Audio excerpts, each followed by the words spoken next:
रघु केवट और जगन्नाथपुरी की कहानी। श्री जगन्नाथपुरी से 10 कोस दूर पीपली चट्टी ग्राम में रघु केवट का घर था। घर में स्त्री और बूढ़ी माता थी। सवेरे जाल लेकर रघु मछलियां पकड़ने जाता था और पकड़ी हुई मछलियों को बेचकर परिवार का पालन करता। पूर्व जन्म के पुण्य और संस्कारों के प्रभाव से रघु के हृदय में भगवान की भक्ति थी। वह अत्यंत दयालु था। मछलियां जब उसके जाल में आकर तड़पने लगती तब उसका चित्त व्याकुल हो जाता। उसे अपने कार्य पर ग्लानि होती, परंतु जीवन निर्वाह का दूसरा कोई साधन न होने से वह अपने व्यवसाय को छोड़ नहीं पाता था। रघु ने एक अच्छे गुरु से दीक्षा ले ली थी। गले में तुलसी की कंठी बांध ली थी। सवेरे स्नान करके भगवान का नाम जप करता था। भागवत सुनना और सत्संग में जाना उसका दैनिक कार्य हो गया था। इन सब से उसका अंतःकरण धीरे धीरे शुद्ध हो गया। जीवन मात्र में भगवान विराजमान है, यह बात उसकी समझ में आने लगी। जीव हिंसा से उसे अब तीव्र विरक्ति होने लगी। रघु के लिए मछली पकड़ना बहुत ही क्लेशदायक हो गया। उसने इस काम को छोड़ दिया। कुछ दिन तो घर के संचित अन्न से काम चला, पर संचय था ही कितना। उपवास होने लगा। घर में त्राही मच गई। पेट की ज्वाला तथा माता और स्त्री के तिरस्कार से व्याकुल होकर रघु को फिर जाल उठाना पड़ा। वह स्वयं तो भूख से प्राण दे सकता था, पर वृद्धा माता और पत्नी का कष्ट उससे सहा नहीं जाता था। पछताता भगवान से प्रार्थना करता वह तालाब पर गया। जाल डालने पर एक बड़ी सी लाल मछली उसमें आई और जल से निकलने पर तड़पने लगी। रघु का हृदय छटपटा उठा। उसे स्मरण आया कि सभी जीवों में भगवान है। उस तड़पती मछली में उसे स्पष्ट भगवान प्रतीत होने लगे। इसी समय उसे माता और पत्नी की भूखी आकृति का भी स्मरण हुआ। दुखी व्याकुल रघु ने मछली को जाल से निकालकर पकड़ा और कहने लगा, मत्स्य रूपधारी हरि, मेरे दुख की बात सुनो। तुम्ही ने मुझे धीवर बनाया है। जीवों को मारकर पेट भरने के सिवा और कोई दूसरा उपाय मैं जीवन निर्वाह का नहीं जानता। इससे तुमको मारने के लिए मैं विवश हूँ। तुम हरि हो या कोई और, आज मेरे हाथ से बचकर नहीं जा सकते। रघु ने दोनों हाथों से जोर से मछली का मुख पकड़ा और उसे फाड़ने लगा। सहसा मछली के भीतर से स्पष्ट शब्द आया, रक्षा कर नारायण, रक्षा कर। रघु चकित हो गया। उसका हृदय आनंद से भर गया। मछली को लेकर वह वन की ओर भागा। वहां पर्वत से बहुत से झरने गिरते थे। उन झरनों ने अनेक जलकुंड बना दिए थे। रघु ने एक कुंड में मछली डाल दी। रघु भूल गया कि वह कई दिन से भूखा है। भूल गया कि घर में माता तथा स्त्री उसकी प्रतीक्षा करती होंगी। वह तो कुंड के पास बैठ गया। उसके नेत्रों से तो झरने गिरने लगे। वह भरे कंठ से कहने लगा, मछली के भीतर से मुझे तुमने नारायण का नाम सुनाया, अब तुम दर्शन क्यों नहीं देते? तुम्हारा स्वर इतना मधुर है तो तुम्हारी छवि कितनी सुंदर होगी। मैं तुम्हारा दर्शन पाए बिना अब यहाँ से उठूंगा नहीं। रघु को वहां बैठे बैठे 3 दिन हो गए। वह नारायण नारायण की रट लगाने लगा। नारायण में तन्मय था। एक बूंद तक जल उसके मुंह में नहीं गया। दिन और रात का उसे पता ही नहीं था। भक्ति की सदा खोज खबर रखने वाले भगवान एक वृद्ध ब्राह्मण के वेश में वहां आए और पूछने लगे, अरे तपस्वी, तू कौन है? तू इस निर्जन वन में क्यों आया? कब से बैठा है यहाँ? तेरा नाम क्या है? रघु का ध्यान टूटा। उसने ब्राह्मण को प्रणाम करके कहा, महाराज, मैं कोई भी हूँ, आपको मुझसे क्या प्रयोजन है? बातें करने से मेरे काम में विघ्न पड़ता है। आप पधारें। ब्राह्मण ने तनिक हंसकर कहा, मैं तो चला जाऊंगा, पर तू सोच तो सही कि मछली भी कहीं मनुष्य की बोली बोल सकती है। तुझे भ्रम हो गया है।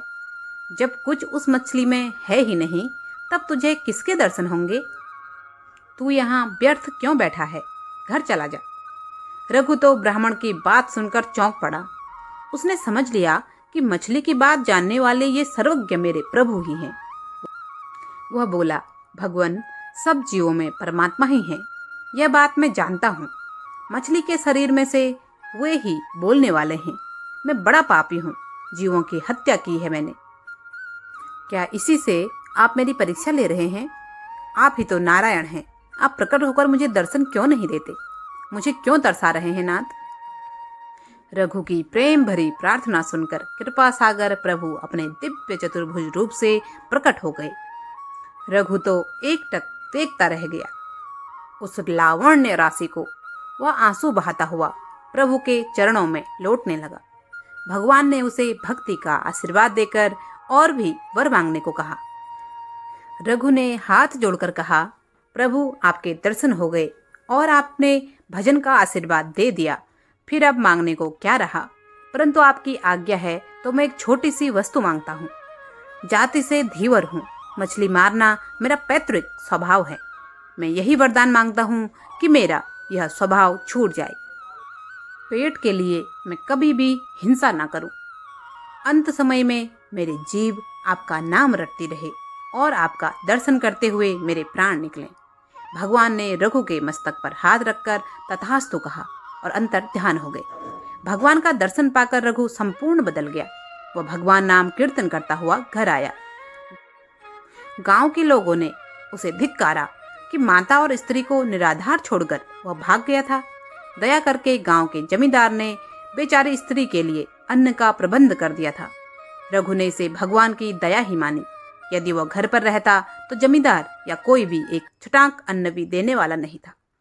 अब वह प्रातः शौच स्नान आदि से निवृत्त होकर भगवान का भजन करता और फिर कीर्तन करता हुआ गांव में घूमता। बिना मांगे ही लोग उसे बुलाकर अनेक पदार्थ दे देते।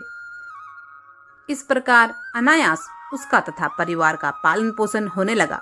उसकी माता तथा स्त्री अब भजन में लग गई। रघु अब भजन के प्रभाव से पूरा साधु हो गया। दिन रात उसका मन भगवान में लगा रहता। वह नाम कीर्तन करते करते बेसुध हो जाता था। अब रघु की स्थिति ऐसी हो गई कि उनके मुख से जो निकल जाता वही सत्य हो जाता। वे वचन सिद्ध महात्मा माने जाने लगे। दूर दूर से नाना प्रकार की काम ना वाले स्त्री पुरुष की भीड़ आने लगी। रघु इस प्रपंच से घबरा गए। मान प्रतिष्ठा उन्हें विष सी लगने लगी।